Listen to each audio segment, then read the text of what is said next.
First and foremost, I love playing cards and playing with cards. In fact, I think I actually might like playing with cards more than I like playing cards, if that even makes any sense. And generally, custom cards are gonna perform better than regular playing cards, but to what end? For me, I don't need cards to help a video pop on the Insta or the gram, whatever they're calling it. I just have built a habit of fidgeting with cards, and after a while, Papa needs its fix. Generally, I play with the standard deck of bikes that I buy at Sam's Club, anywhere from $12 to $16 for a brick that's 12 playing cards. And I love the cost effectiveness of that, but with how often I play with cards, they wear out quickly. While I am perfectly fine playing and performing with those, I still like custom playing cards, don't get me wrong. However, I'm just not gonna spend more than $7 on a deck. It's just not my style. Personally, I'd rather invest that money with patience and a beautiful thing called compound interest. I'll buy all the playing cards I could ever want. Until then, 7 is max. I just don't feel like I get a good return after $7. While I am cost effective, not cheap, okay, very important distinction.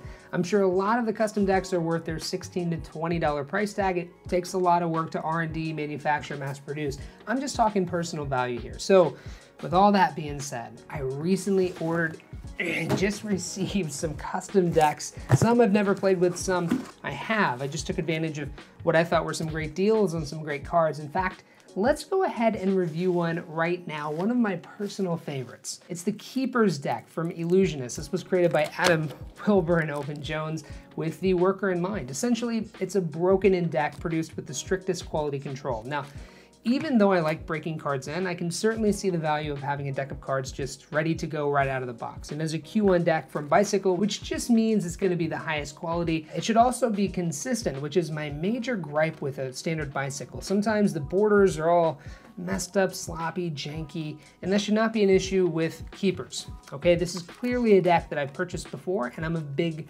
fan of. Me personally, I don't geek out over the tuck case. I just like feeling, playing, and observing the cards, but for you weirdos out there, I'll address it.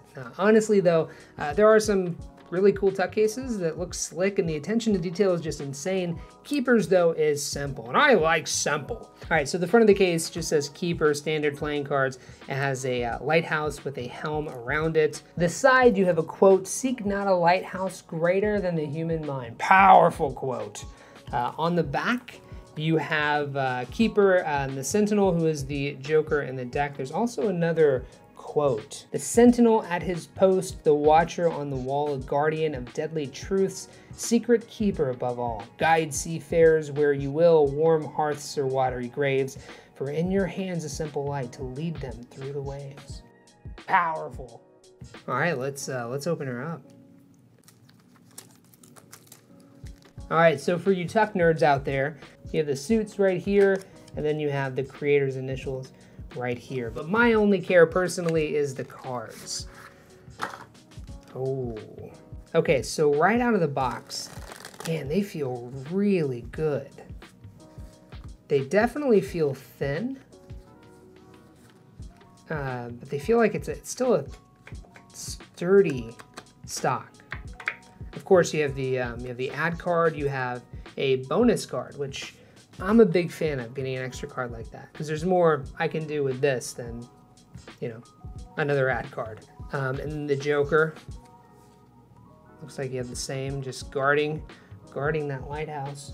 And then everything else is a normal deck. The only difference between this is the Jack of Clubs and the Queen of Clubs. So Adam Wilber, his wife or loved one. But that's pretty much it. So what I like most about this is the traditional look. It closely resembles a standard rider back, as you can see. In fact, I don't even think a layperson would even be able to tell the difference. Some people, when they're performing card magic, that matters. Now, it doesn't to me personally, but it is nice that they do look similar. This is not the marked deck. That's the red Keepers deck. It really does feel great. Right out of the box, you can get to work.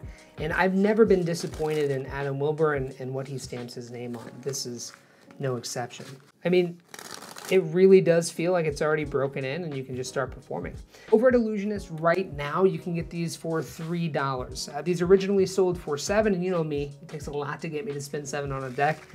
These did it, and for $3, it's certainly well worth it. Obviously, I can only speak for me. You might need a brighter deck to pop on the Insta. I'm not hating. So this was the only deck that I purchased before. The rest I've never played with, and I'm looking forward to it. Anyway, I'm really curious to know what your favorite deck is and why, now that you know one of mine. Let me know below, and I will talk with you soon. Peace. So right out of the box, these just feel smooth, but not slippery. A great distinction. You know, with a regular bicycle deck, you get a lot of slippery. These are not. These are just smooth. They feel like a broken in deck, you know?